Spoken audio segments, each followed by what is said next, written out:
They came in ships the size of mountains, hovering above Earth's orbit like Judgment Day had been penciled into the calendar. The sky was littered with shadows, and the sun no longer shined the same. You must call them. At first, everyone thought it was another asteroid scare or a weird satellite glitch. I'm on it. Then came the broadcast. The face of the lead diplomat wasn't something people could easily forget. Pale blue skin, eyes black and deep like oceans with no bottom, and a voice that didn't need to scream, it simply was, vibrating through the minds of every human tuned in. No translation needed. No delay. Just clarity and threat. "Humans of Earth," the voice said, slow and confident. "Your time as an independent species has expired. We offer you mercy. Surrender peacefully. Serve the Council. Be preserved. Or resist and be erased." The world went quiet. No one laughed. No one joked. This wasn't some alien movie playing on late-night TV. This was real. And Earth wasn't ready. Well, not completely. In an underground bunker somewhere beneath the Rockies, a group of individuals sat around a cold steel table. Some wore military uniforms, others lab coats, others civilian clothes that looked worn and sleepless. They weren't leaders by rank, they were leaders by necessity. The world governments had fractured too quickly. Panic had done more damage than the arrival of the ships. One man at the table, a former mechanic turned tactical engineer, cleared his throat. We all heard the message. They're not asking, they're telling. And I don't care what kind of tech they have. I'm not bowing to anything with tentacles and a superiority complex. An older woman, gray streaks running through her braids, gave him a sharp look. They'll level cities just to make a point. We're not ready, not even close. But we've got something they don't. Someone else chimed in, a software hacker who'd once brought down a government database just to prove it was vulnerable. We've got rage, we've got fear, we've got crazy, and when you combine all three, that's how you make war. They called themselves the Backbone, a ragtag alliance of scientists, soldiers, rogue leaders, underground groups, and the kind of people who didn't need medals to know they mattered. And right there, in that cold bunker, they made a choice. Earth wouldn't surrender. Earth would fight. And if this was humanity's last breath, it would be one hell of a scream. The first retaliation wasn't loud. It was invisible. While the alien ships loomed above, the Backbone launched something far more dangerous than missiles. They sent a virus. Not the kind that makes you sneeze. The kind that slips through firewalls, talks in code, and whispers lies into alien systems. It didn't aim to destroy, it aimed to confuse, to delay, to test the enemy's reaction. The response came in hours. A city in Eastern Europe was turned to ash. No warning, no words, just a beam from the sky and a crater that used to hold 1 million lives. That was the last day Earth stood still. Underground factories roared back to life. Submarines were reprogrammed. Satellites were hijacked. Nations, for once, didn't argue, they adapted. The Backbone became Earth's brain. The angry, desperate billions became its muscle. The message was clear now. The aliens came to enslave a species, but what they found was a species that refused to kneel. 3 days after the first city turned to glass, a new plan went into motion. No one slept anymore. Sleep had become a luxury Earth couldn't afford. Cities that had survived the first orbital blasts went dark, their lights cut off to avoid being targeted. Civilization, as the aliens understood it, was unraveling. But humanity wasn't dying, it was transforming. In the bunkers, the labs, the back rooms of abandoned supermarkets and train stations, minds worked faster than machines. The Backbone was no longer a secret, it had become the unofficial command center of the resistance. They didn't run things the way governments used to. There was no voting, no bureaucracy. If you had a skill, you used it. If you had strength, you were given a mission. And if you had neither, you were taught to dig, patch wounds, or make bullets. Humans didn't need hope. They needed purpose. The virus sent to the alien systems had done more than cause confusion. It had revealed something: the aliens weren't flawless. Their systems, though powerful, relied on centralized command. They weren't used to decentralized chaos. They were built for dominance, not disruption, and Earth was full of disruption. Still, the enemy was adapting. Fast. The ships above Earth weren't just war machines, they were living hubs of biomechanical intelligence, each controlled by a cerebral caste of the alien species that called themselves the Valari Ascendancy. They believed in purity of control, order through hierarchy, and that the galaxy belonged to those who could impose structure on chaos. And they saw humans as the very definition of chaos. Inside the lead Valari flagship, high above Earth's stratosphere, the central diplomat stood in silence. His long, fluid limbs were wrapped in shimmering layers of neural silk. His eyes closed as he processed streams of data from across the planet. He had seen resistance before, of course. Many species struggled before falling. But something about humans was different. They didn't just resist, they learned while resisting, adapted mid-battle, changed tactics before battles even began. This species, one of his sub-commanders transmitted, is primitive, yet functions like a neural storm. The more pressure we apply, the more unpredictable they become. They are diseased with independence, the diplomat responded. We will cleanse it, but deep down, even he felt it a flicker of uncertainty. It was small, but it existed. That made it dangerous. Back on Earth, the Backbone launched its next move. They called it Project Spite. Humanity had only one advantage left: desperation. And with it came invention. Project Spite was a collection of insane, last-ditch technologies designed in record time by people who'd never have been taken seriously in any world that wasn't collapsing. There was no time for ethics boards, field testing, or safety protocols. If it exploded, melted, or fried the operator but still worked, it was greenlit. Some of the weapons were simple. A railgun built from the scrap of downed satellites, acid bombs made from industrial waste, hacked drones turned into aerial mines. Others were uglier. One lab in what used to be northern Canada developed frequency disruptors, devices that emitted piercing, high-spectrum sonic blasts aimed at destabilizing alien neuronets. They tested them first on captured Valari scouts. The results were horrifying and effective. The creatures screamed not with their mouths, but with their minds. Blood vessels ruptured from within, some liquefied from the inside out. The woman who led that project, a former sound engineer, simply nodded. I know what pain sounds like now, she said, and I know how to make it, but weapons weren't enough. The Valari had numbers, thousands of ships, millions of soldiers, and they had gravity-manipulating tech that could turn a mountain into sand from orbit. The Backbone knew this, so they went underground, literally. Entire cities were rebuilt below the surface. Metro systems turned into barracks, sewers turned into communication tunnels, subways re-engineered into launch bays. And the surface? That was left for the dead, filled with ruins, booby traps, false signals, and drones that mimicked life to mislead alien sensors. By the end of the second week, humanity had vanished from the eyes of the Valari. But they hadn't disappeared, they were just waiting to strike. And they did. The first counteroffensive took place in what used to be Brazil. One of the Valari terraforming units, machines the size of oil rigs, had landed in the jungle to begin converting oxygen-rich atmosphere into something more efficient for their physiology. They didn't expect jungle warfare. The rainforest became a death maze. The Valari troops, tall and slender with exoskeletal armor and plasma blades, moved with precision, but they weren't ready for trees rigged to explode, for venomous creatures hurled at them by silent guerrillas, or for swarms of fire ants weaponized by pheromone bombs. One human name unknown.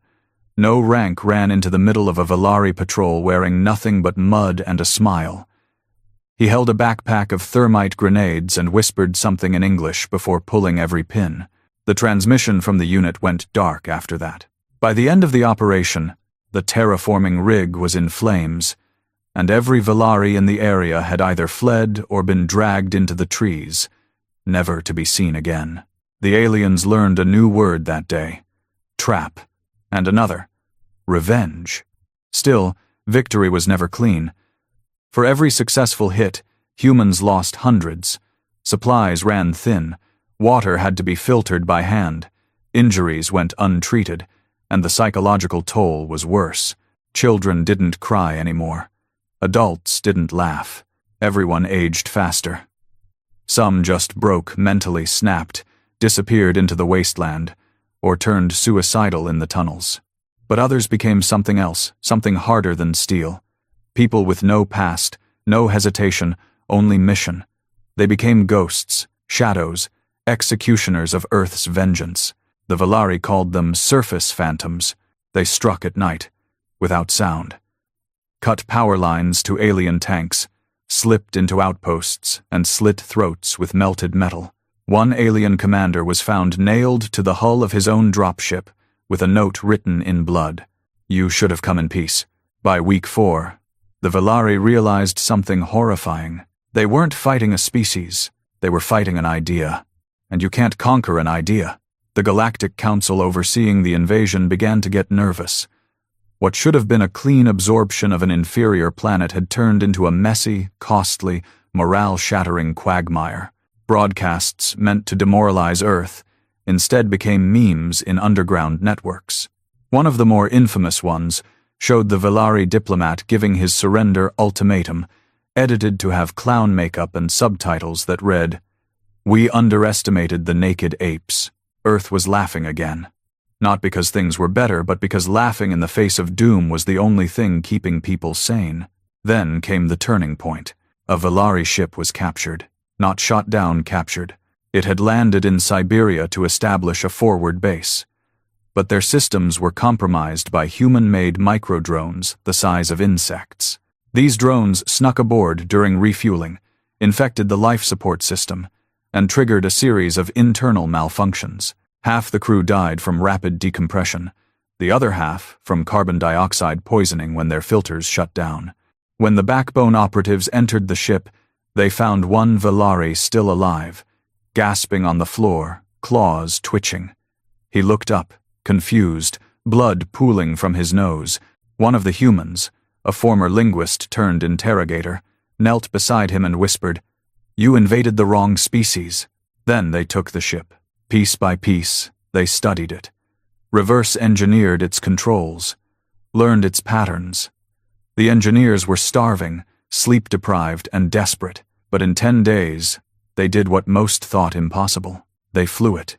The first human-piloted alien ship broke through the clouds like a phoenix. When Valari sensors detected it, they assumed it was one of theirs until it got too close to a command cruiser and unleashed everything it had. Missiles, lasers, EMP pulses, and at the end, the ship's self-destruct. The command cruiser was vaporized, and humans sent out a signal across the galaxy. "We're learning. Fast." The Valari's message had been clear. Surrender or be erased. But humanity didn't erase easily. They smeared, they stained, they left scars, and now those scars were showing. From the deserts of the old Middle East to the flooded ruins of coastal cities, a new kind of war was being written, one not based on fleets and numbers, but improvisation, rage, and evolution. Earth was a mess. But it was our mess, and we would die defending it. Except, now, dying didn't seem like the only option anymore. Now, humanity had something it hadn't had since the first blast hit Eastern Europe: leverage. The Valari Council met in silence aboard a command station drifting above the moons of Jupiter, far from Earth's skies and the burning carcasses of their ruined cruisers. The chamber pulsed with ambient blue light, breathing with the rhythm of a living thing. The Council didn't need to speak.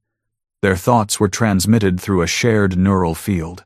For a species built on rigid logic and hierarchy, this silence wasn't peace. It was tension. It was failure. The lead ambassador broke the quiet first. "This infestation must be purged. The humans have violated galactic protocol. They should not possess our ships. They should not be alive," a younger diplomat interjected, his tone sharper.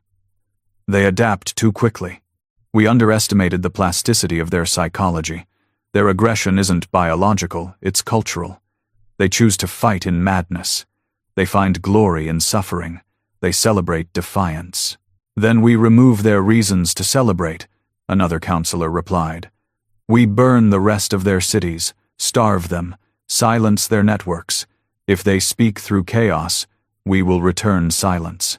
But deep down, they all knew the truth. Humanity wasn't just fighting for survival anymore. They were enjoying the war. In the bunker below what used to be Denver, the Backbone leadership was watching a transmission.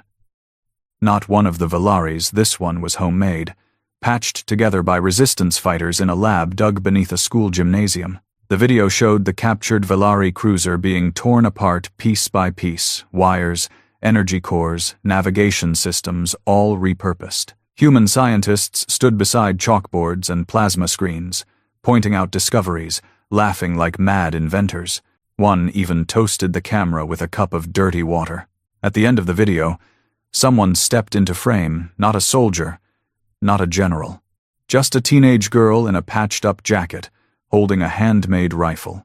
"We don't care who you are," she said, staring dead into the lens. "You came here thinking we'd break, but Earth doesn't break. We don't fold. We flip the table. You wanted surrender? You got resistance. You wanted silence? You got a war song." That clip went viral. And not just across Earth's scattered bunkers and labs, but across the galactic network, because humans had found a way to hijack it. Valari communication streams, once considered unbreachable, had been infiltrated by Earth-based tech. Not to destroy them, but to embarrass them. The messages were short, often less than a minute, but they were brutal. One video showed a Valari patrol ambushed in a sewer, their armor splattered with a corrosive compound that ate through their skin. The footage zoomed in on graffiti scrawled in blood beside the corpses.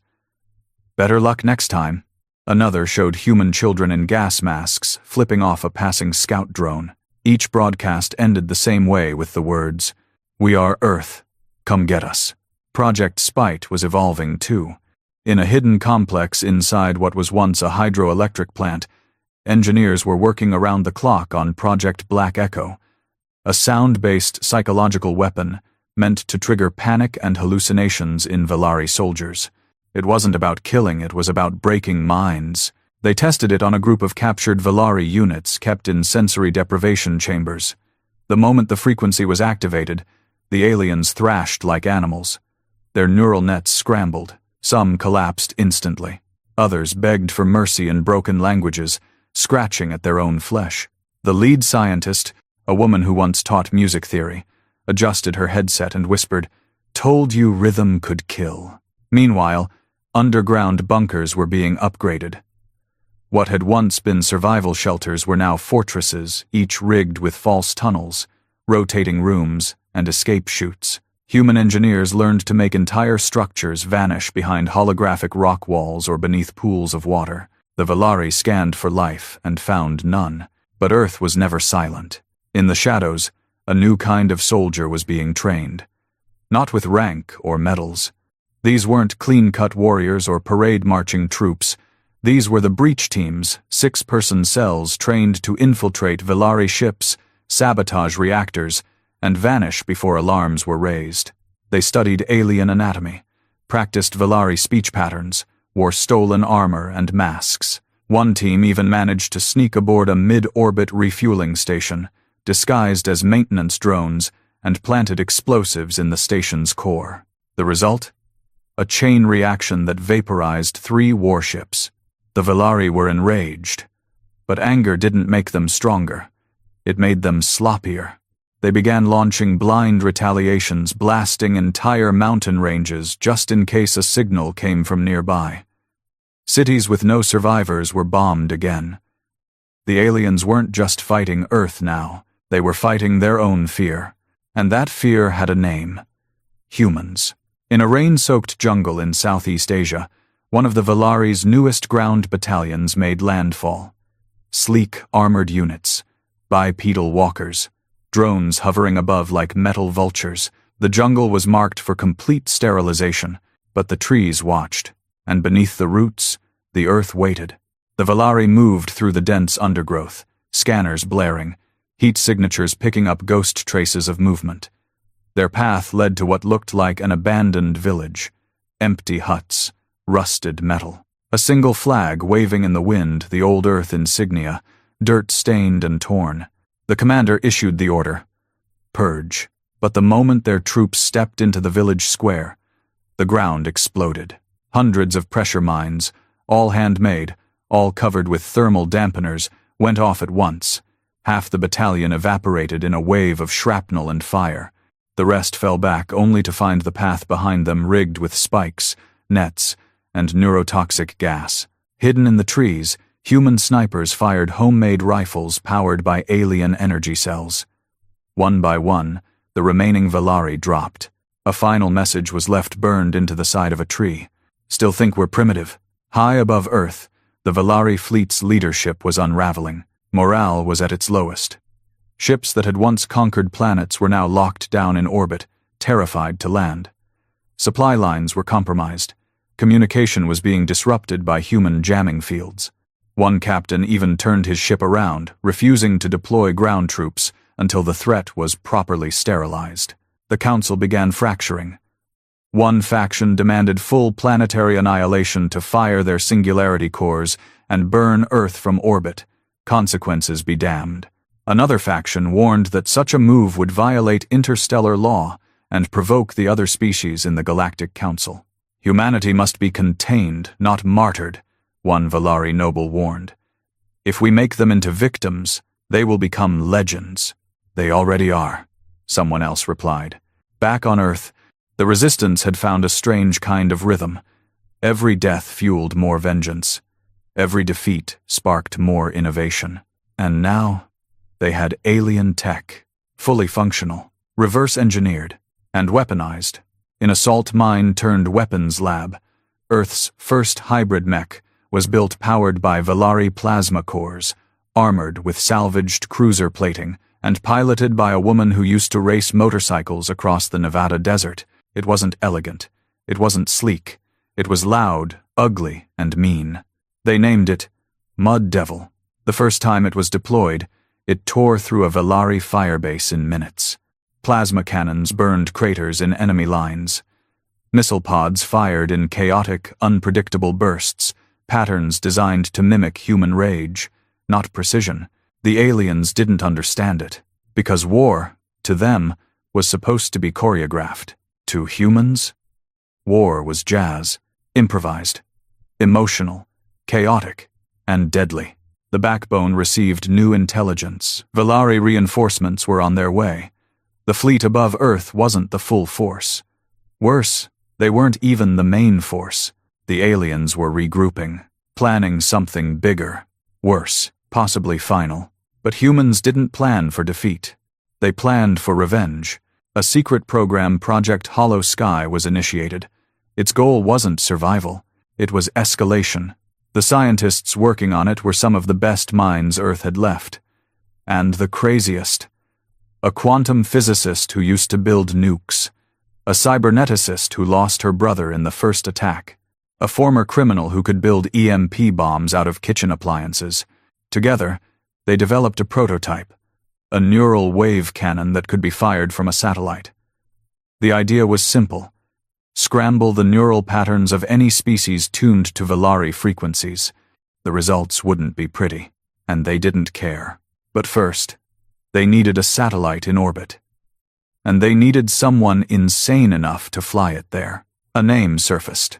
A smuggler. A pilot. Someone who used to run supplies through meteor storms and black market routes. No one knew her real name. Everyone called her Rat. She showed up chewing on a matchstick, wearing sunglasses underground, and said, "I'll do it for free. I just want to watch those blue bastards scream." When asked how she planned to survive re-entry after firing the cannon, she just grinned. Who said I planned to come back? The plan was underway. The cannon was loaded onto a makeshift launch rig, retrofitted from an old rocket base. Rat climbed into the cockpit, glanced at the cracked photo of her dog taped to the console, and said, "Let's make history, boys."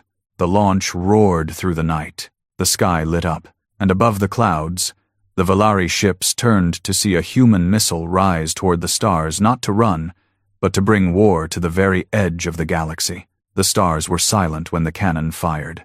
Up in low orbit, wrapped inside a stolen Valari satellite shell, the neural wave weapon activated without warning. No light, no sound, just a ripple, invisible and instant, that spread across the sky like a quiet scream. The cannon had no official name. It wasn't christened by generals or branded by marketing teams.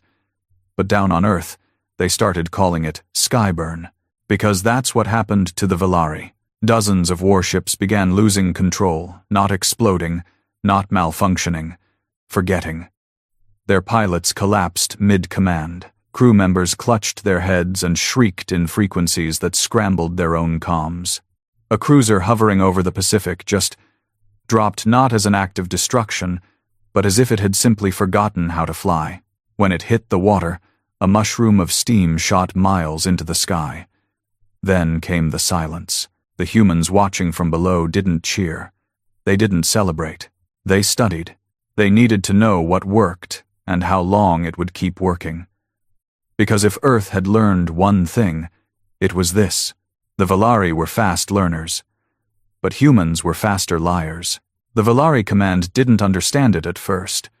They assumed it was a new form of psychic warfare or internal sabotage. Some suspected mutiny, others heresy. But as ship after ship reported blackouts, seizures, and system collapse, the truth became harder to ignore. The humans had sent something into orbit, and it was killing from the inside out. Emergency protocols were triggered. Communications across the orbital fleet were shut down for 72 hours to prevent further contamination. The Valari encrypted all remaining messages with a fresh neural key, one that humans wouldn't possibly decode. They were wrong. Within 18 hours, the new key was cracked. Why? Because humans weren't guessing anymore. They were learning in real time, building AI systems not designed for perfection, but for imitation. Programs that thought like the enemy, that dreamed like the enemy, until they could open any system like a rusted lock. The Valari called it an abomination. Humans called it Plan B.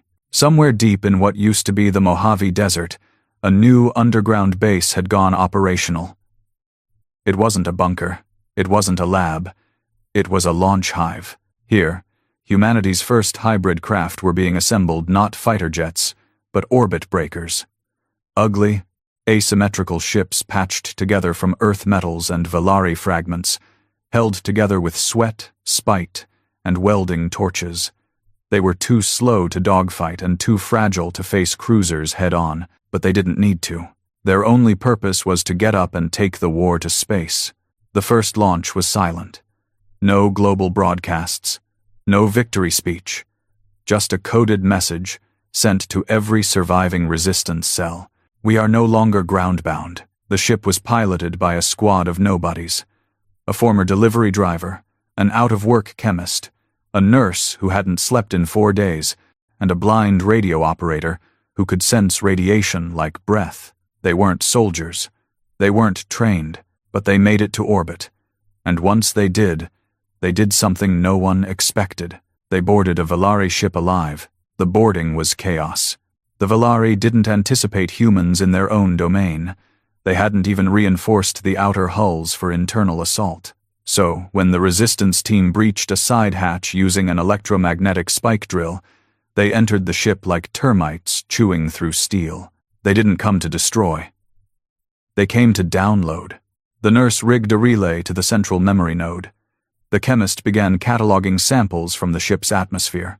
The delivery driver, now turned makeshift gunner, kept watch while holding a plasma rifle he could barely aim. They were in and out in 14 minutes. By the time Valari security bots arrived, the humans were gone, dragging hard drives, biosamples, and stolen weapons into the void. They didn't make it back. Their ship was destroyed during re-entry, but the data survived.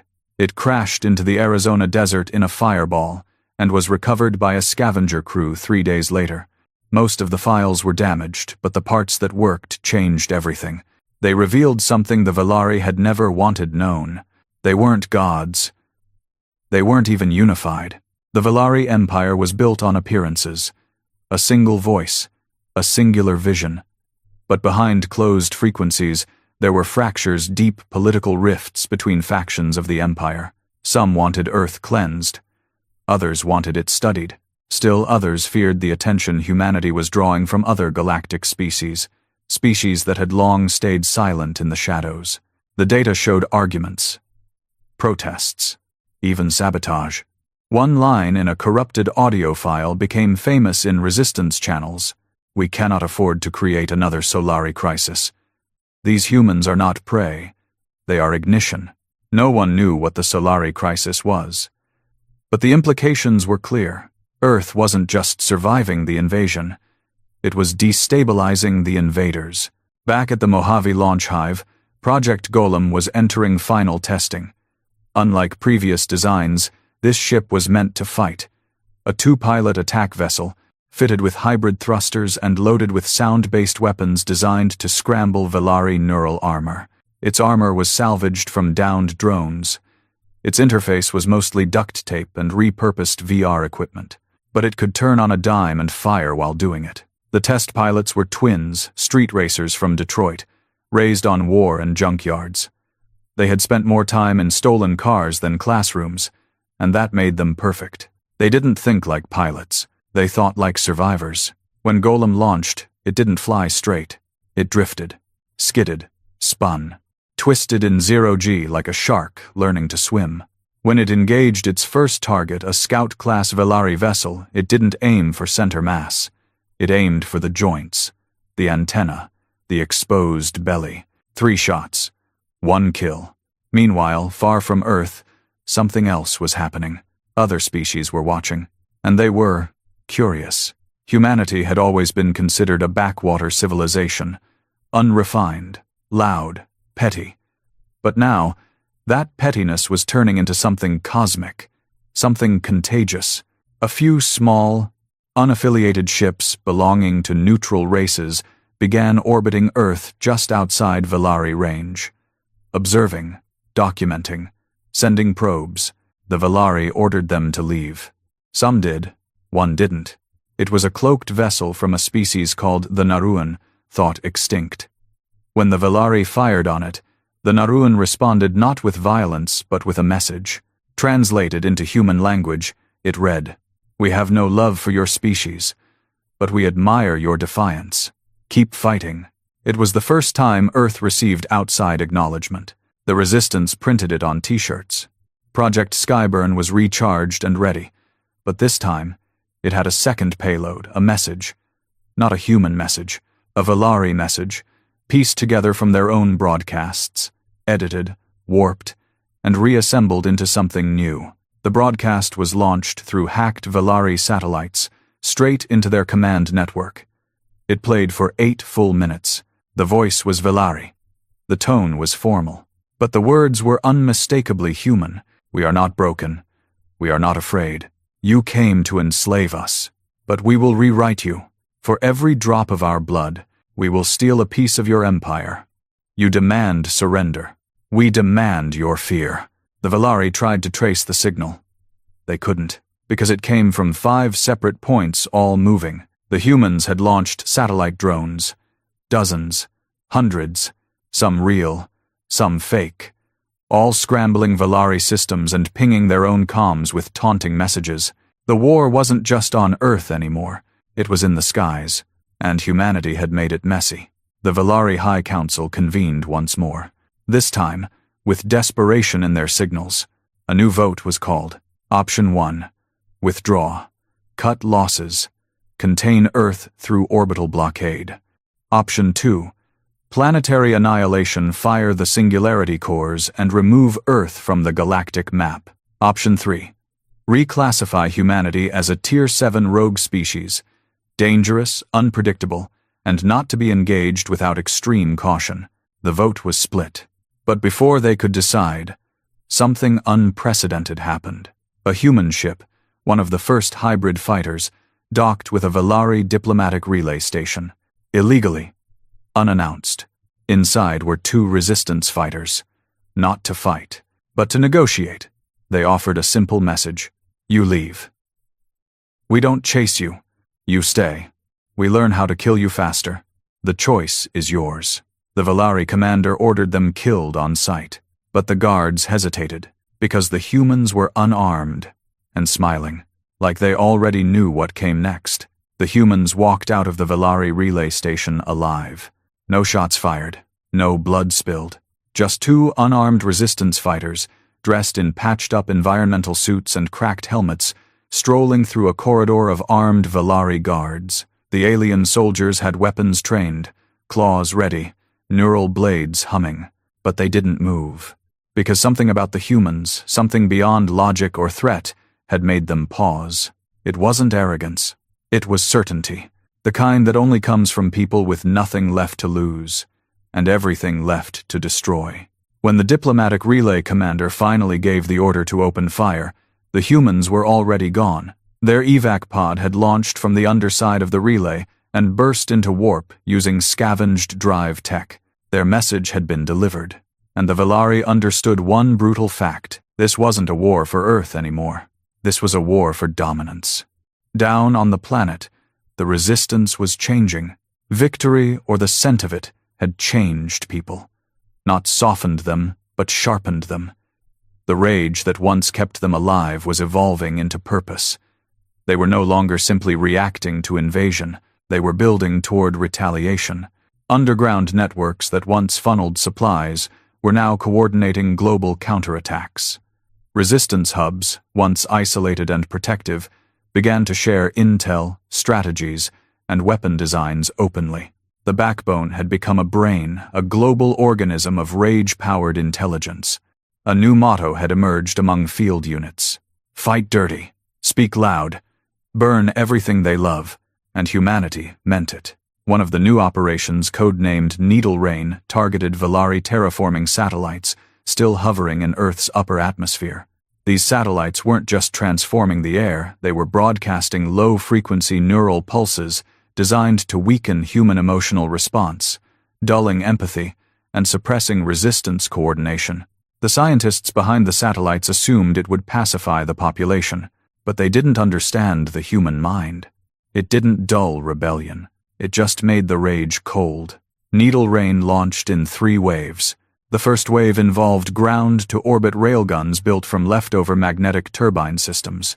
They fired shells made of deconstructed drones, laced with fragments of alien signal jammers, and a crude guidance system made from repurposed smartphone accelerometers. The second wave was entirely drone-based. Over 400 homemade satellite hunters cobbled together by junkers and gearheads across the globe, launched in staggered pairs, using balloon-assisted liftoffs and chemical boosters designed in basements. The third wave was something new. It was human-piloted. A dozen suicide squads launched from underground silos, their craft coated in reflective debris to confuse Valari radar. Most didn't make it. A few never even left the atmosphere, but 3 did, and those 3 were enough. The neural pulse satellites exploded silently in the black above Earth, blooming into violet halos that drifted into nothing. The moment they vanished, every resistance fighter on the planet felt it. Not relief, not peace, clarity. It was like the air got thicker, sharper. Like emotion had teeth again. The humans felt everything, and they weren't numb anymore. The Valari command scrambled to recover. Internal chatter was chaotic. Whole fleets had gone dark. Officers were questioning orders. Some commanders, the oldest, the most disciplined, simply disconnected. No transmission, no goodbye, just silence. Because they'd seen this pattern before. Just not from humans. There was an old Valari legend one buried, classified, and considered political heresy to even mention. It spoke of a species from another galaxy that had once rebelled during the early expansion days of the Valari ascendancy. That species had done something unthinkable. They'd won a single battle, just one. But that single victory had ignited a revolution across 10 systems, forcing the Valari to retreat not out of weakness, but because the cost of control had exceeded the value of conquest. They called it the Solari Crisis. And the humans? They were looking exactly like that. Meanwhile, on the edge of Saturn's orbit, something massive stirred.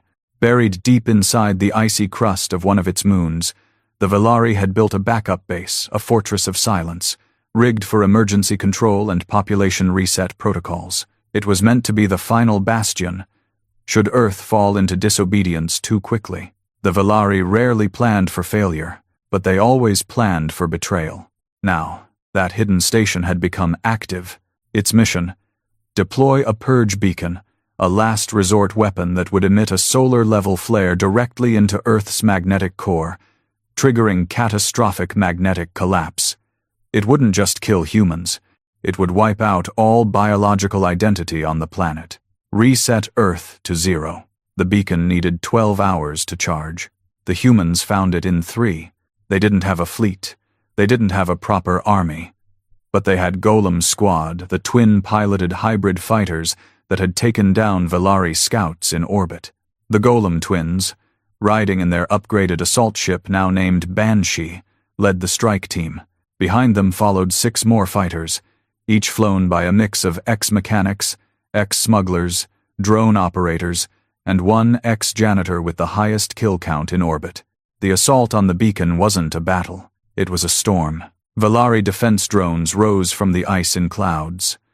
Their weapons were faster, smarter, but the humans didn't fight head-on. They split formation, curved back, and attacked from angles the drones weren't programmed to anticipate. Plasma fire cut across the moon's surface like scars. The Banshee's main cannon, a soundwave disruptor, fired into the beacon's control dome, shattering its insulation layer. Then came the missiles, laced with molten uranium, punching straight into the reactor's gut. The moon quaked. But the beacon wasn't destroyed, not fully. It was counting down. 8 minutes remained. And that's when the janitor spoke up. "Guess it's time to clean this up." He turned his ship, already damaged, barely holding together, and flew straight into the beacon's exposed vent core. The blast could be seen from Mars. The beacon collapsed into itself. The moon cracked, and Earth was safe for now. The squad returned, all but one. The ex-janitor's name was never broadcast, but every fighter painted a mop on their hull after that. The Valari command held one last meeting. Encrypted, secured, red-level access only. There were no votes this time, just a long silence. And a single command: initiate withdrawal protocol. When the ships began to pull back, the humans didn't believe it at first. Survivors on the ground looked up to see the stars clearing, the shadows breaking. Valari war cruisers rising silently, like ghosts fading from a battlefield. But there were no cheers, because no one believed it was over. Not yet. The Valari didn't lose. They paused, retreated, calculated. And if they were leaving now, it only meant one thing: they'd be back. In a hidden chamber deep beneath the ruins of London, the Backbone Corps Command gathered around a massive, cracked screen. Data flowed faster than words, scans of the retreat, intercepted messages, fading life signatures. A tech officer ran in, breathless. "They're really going," she said. Their entire command fleet just jumped. Only a few scout ships left behind. An old man with a scar across his temple leaned forward. "So, we won," no one answered. Instead, one of the senior resistance leaders, a woman who hadn't spoken since her son died in the first orbital blast, stood and said, "No, we survived. Now we start building." Earth was broken. The skies were still littered with debris. Cities were ruins, oceans poisoned, air thin in places, species extinct, families erased.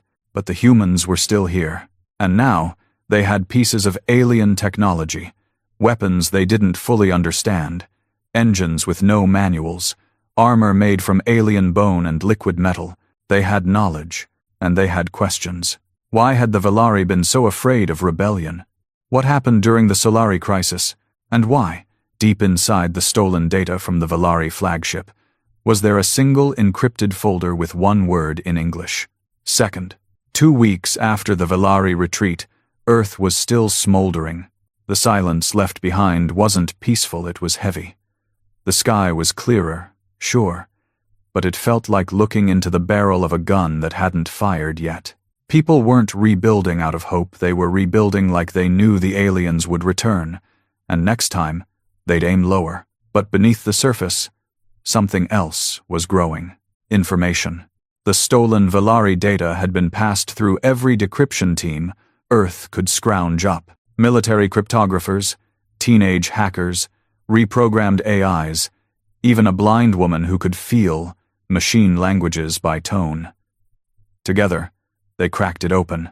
The folder labeled Second was locked behind 10 layers of alien encryption organic code that rewrote itself every few hours. It wasn't just security. It was fear. The kind of fear that didn't want to be named. It took them 7 days. What they found wasn't a weapon, or coordinates, or some classified fleet. It was a report, a historical analysis, but not of Earth. It was about another species. Another war, another rebellion, another human-like uprising thousands of years ago. They were called the Solari, a bipedal species from a different quadrant. Highly emotional, socially erratic, intellectually chaotic. Sound familiar?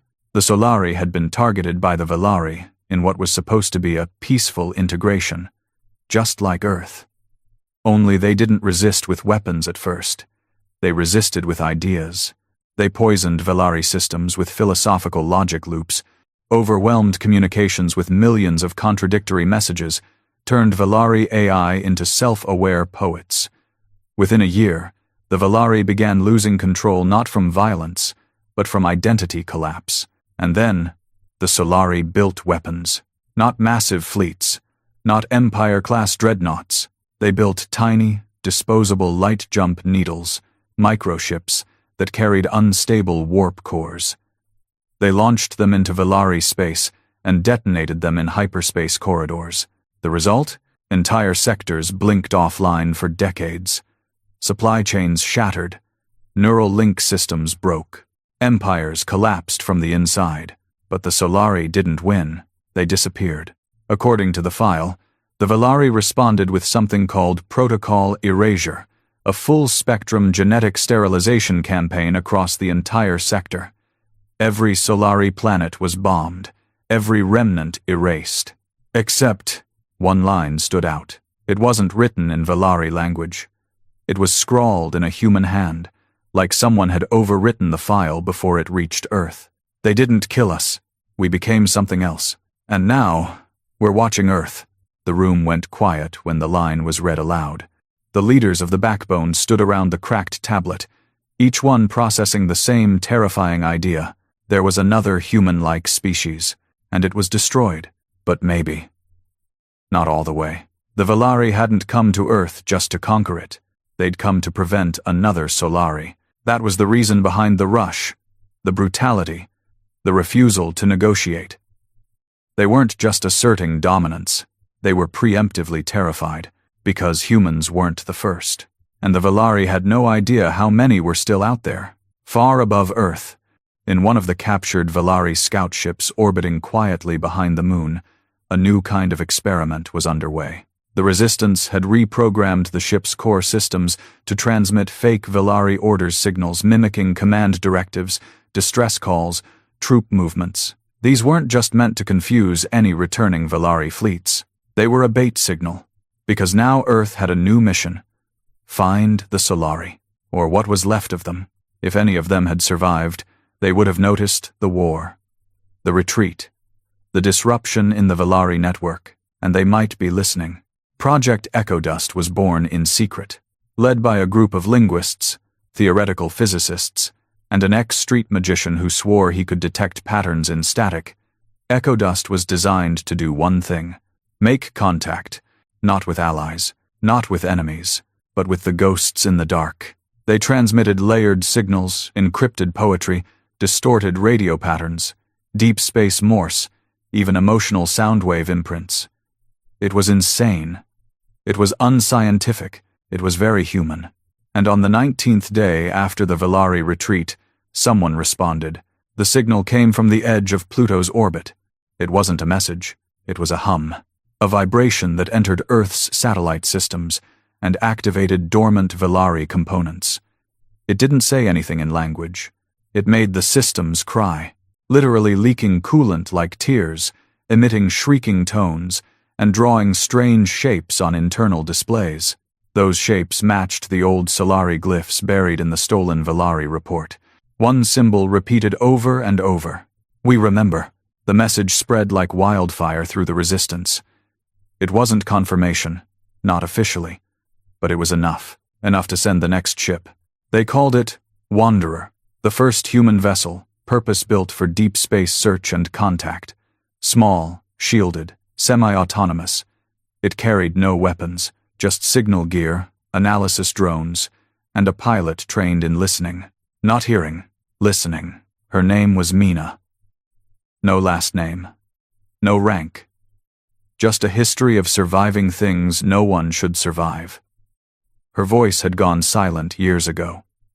Not because she was scared, because she was tired of being ignored. Now, the only thing she wanted to hear was something new. She launched on the 21st day. By the 30th, she had vanished behind Neptune's shadow. By the 33rd, she sent one word back. Company. Back on Earth, the remnants of the Valari invasion were being studied and feared. Dead drones were still twitching. Some armor was trying to self-repair, even without power. The Resistance called it Ghost Tech, Valari Tech, with unknown programming, acting on commands that no longer existed.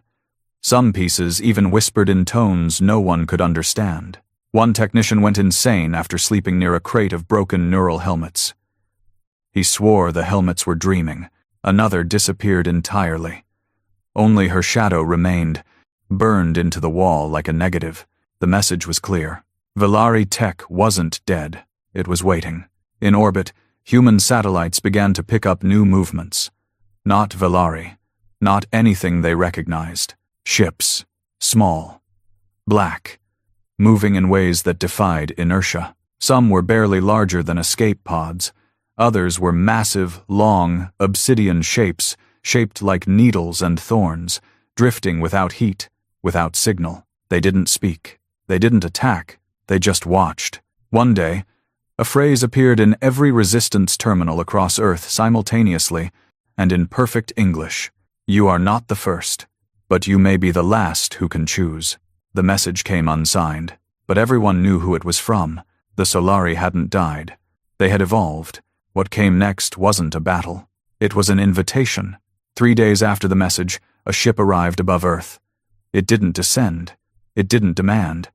It just hovered, pulsing with blue light and geometric shapes that rearranged like thoughts forming. It opened a corridor. Only one person could enter. Mina. She had returned. Changed. Her voice had come back, but now it vibrated oddly, like an echo beneath a mountain. She looked at the ship, then at the people who gathered to watch her go. "Don't follow," she said. "I think this is the part where we learn what comes next." Then she walked inside. The ship vanished without sound.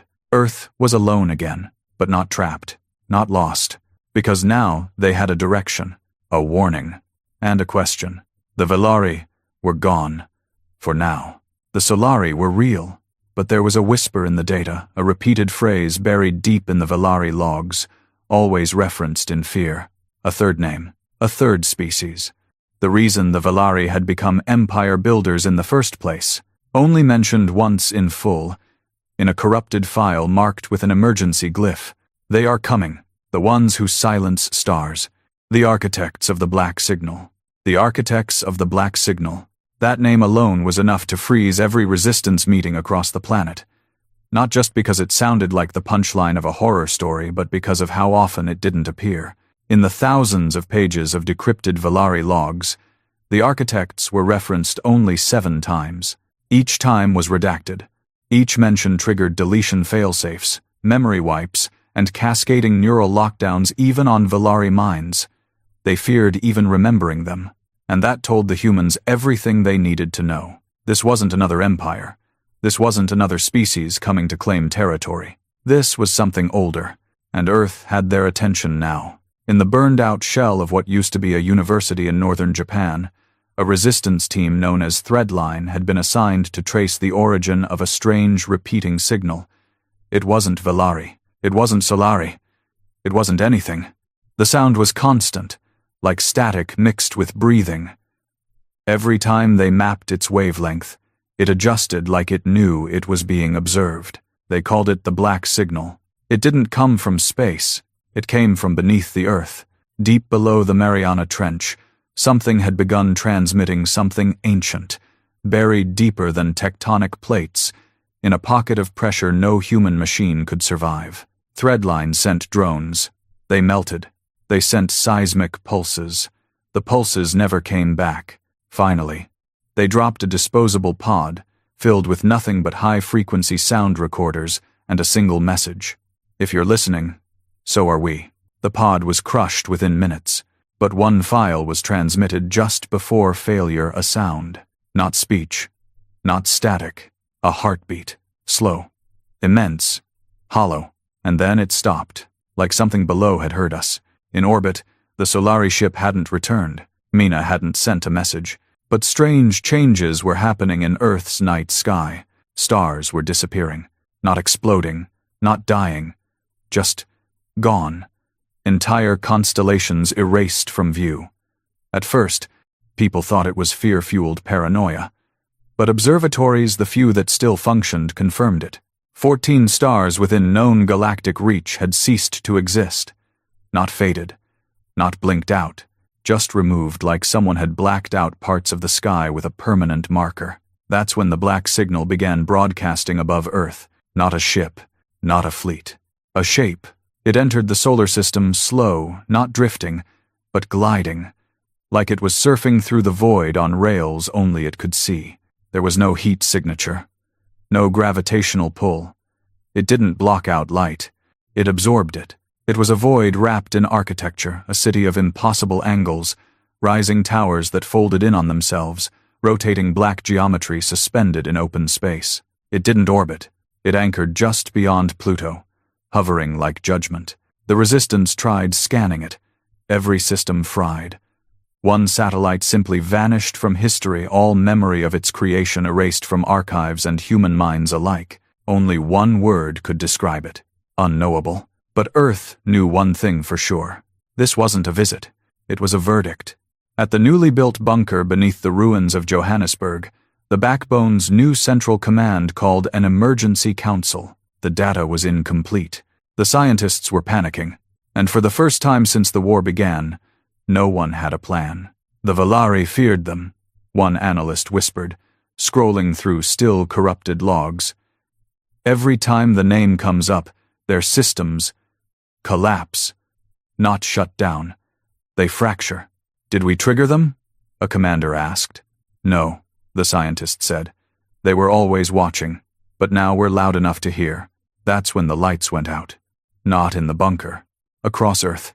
It started with minor systems. Radio towers, internet grids, then satellites, then power plants. Cities blinked out in chunks. Backup batteries caught fire. Generators shut down on cue, not from damage, but from choice. As if the energy refused to flow. Across the globe, people stared into dark streets, silent skies. Then came the whisper. No one could agree on what it said. It wasn't in one voice. It wasn't in one language. It was in all of them, overlapping, layered, whispered through walls, water, blood. Some heard it say, "You were not made to survive." Others heard, "Your spark is not your own."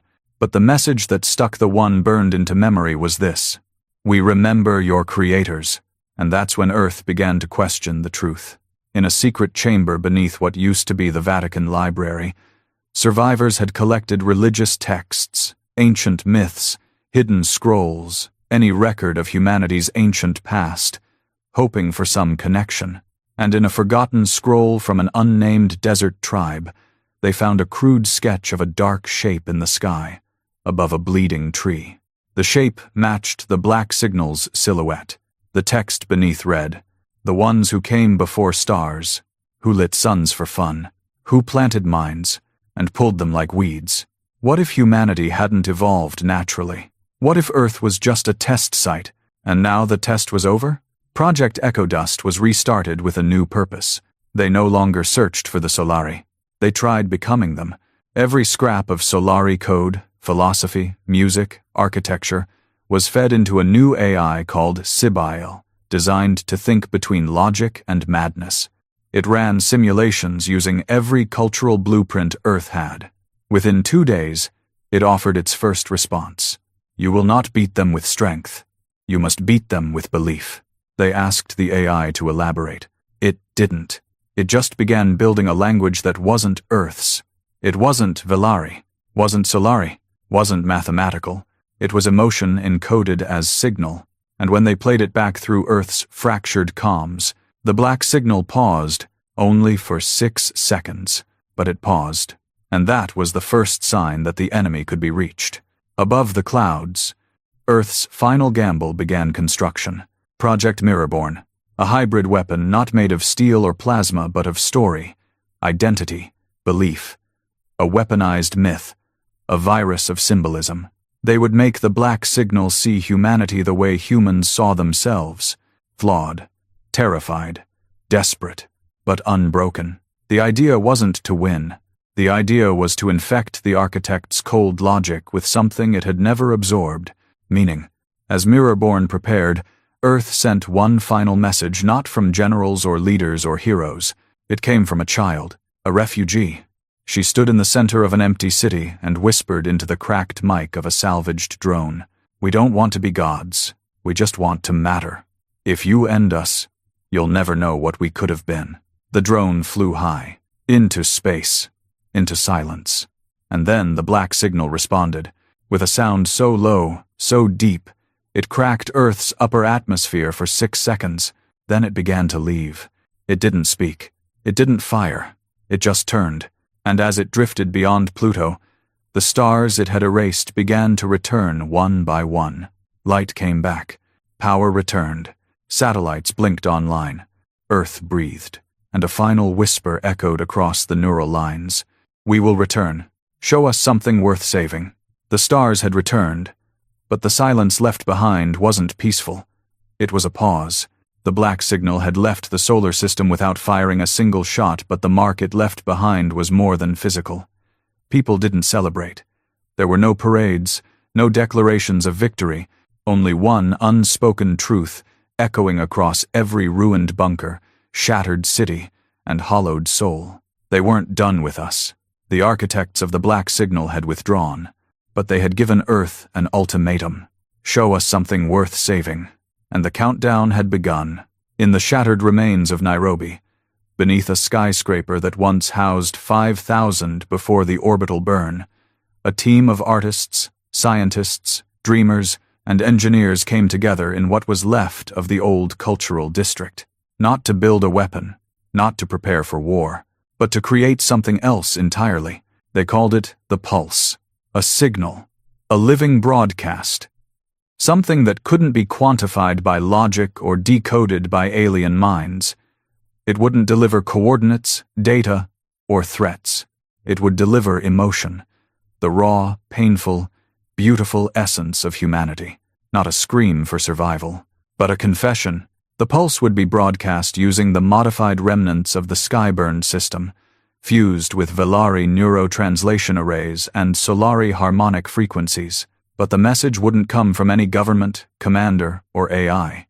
It would come from everyone. Children, elders, the wounded, the forgiven, the hated, the redeemed, the liars, the truth-tellers. Survivors from every corner of Earth were asked a single question. What does it mean to be human? Their voices were recorded, layered, warped, mixed with music, heartbeat data, dying breath frequencies, and audio captured during childbirth, warfare, love, laughter, heartbreak, rebellion, and forgiveness. The pulse would be their answer, and Earth only had one shot.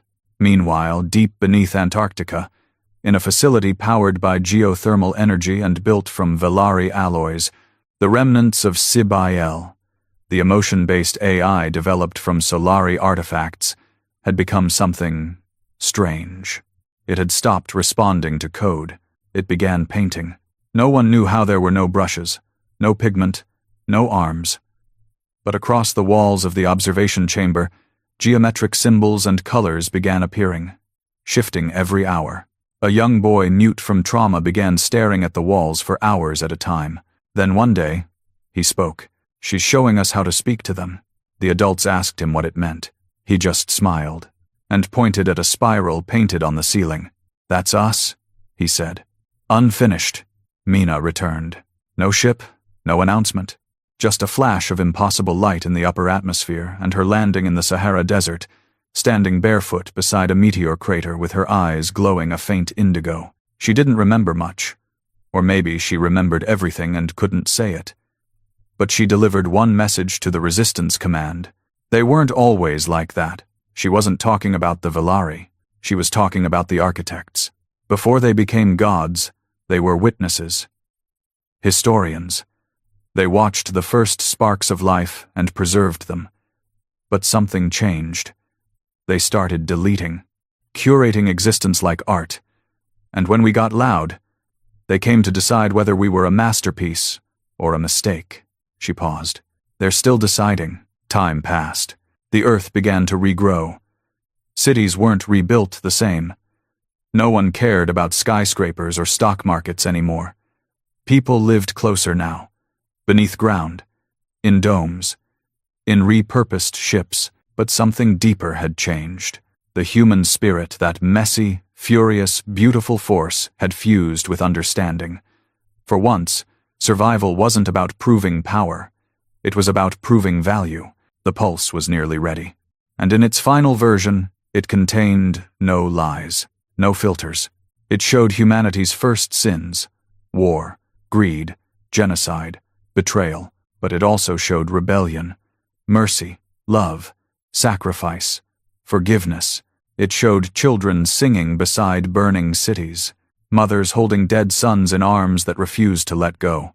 It showed the man who destroyed the Velari terraformer with nothing but a rusted blade and hope. It showed a janitor flying into a superweapon. It showed Earth, the loud, defiant, impossible species that should not exist, staring into the face of gods. And refusing to blink, the pulse launched. Not with rockets, with intention. The entire planet went dark for 6 minutes. Every machine, every light, every system shut down as the pulse drew its power. Then, one by one, the towers lit up those that remained. Then the ruins. Then the sky. A wave of light, wrapped in sound, wrapped in emotion, surged through the stars. And Earth waited, not for war, but for judgment. 10 days later, they returned. The sky broke open again. But this time, it wasn't a ship. It wasn't even form. It was a question. Every human heard it differently. In their own voice. In their own language, not spoken aloud, spoken within. Why should you endure? And for the first time in history, Earth answered as one. Not with words, not with weapons, but with a heartbeat. A single pulse. A mirrored frequency from the first beat of a human child.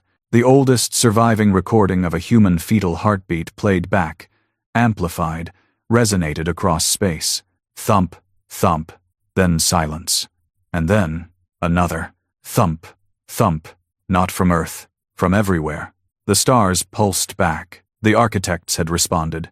Mina stood alone in the middle of what used to be New York City, staring up into a sky that once held fire. Now, it held hope. The stars were moving again. Not in patterns, not in fleets, but like dancers, and she smiled. They understand, she said softly. They finally understand.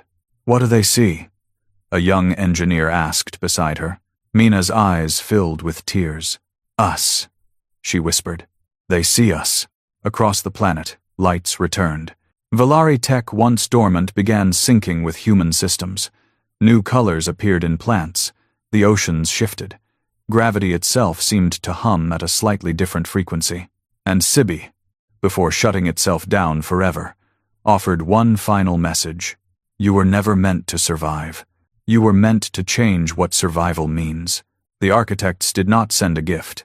They did not crown Earth, but they left something behind.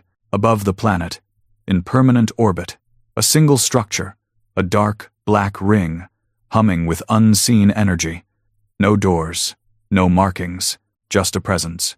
The ring was called the Witness. Its purpose? Unknown. But every 7 days, it pulsed like a reminder, a heartbeat. And Earth continued on. Not perfect, not healed, but awake. The resistance disbanded. No need for it anymore. People returned to what they were, before teachers, farmers, healers, artists, wanderers, and some became something new. They became messengers, not prophets, not soldiers, but carriers of the new truth. That life wasn't about dominance. It was about echo. What you leave behind when you're gone, what you inspire when no one's looking. A child was born in the rebuilt ruins of Chicago, the first child born after the war. She didn't cry when she came into the world. She just stared up and smiled.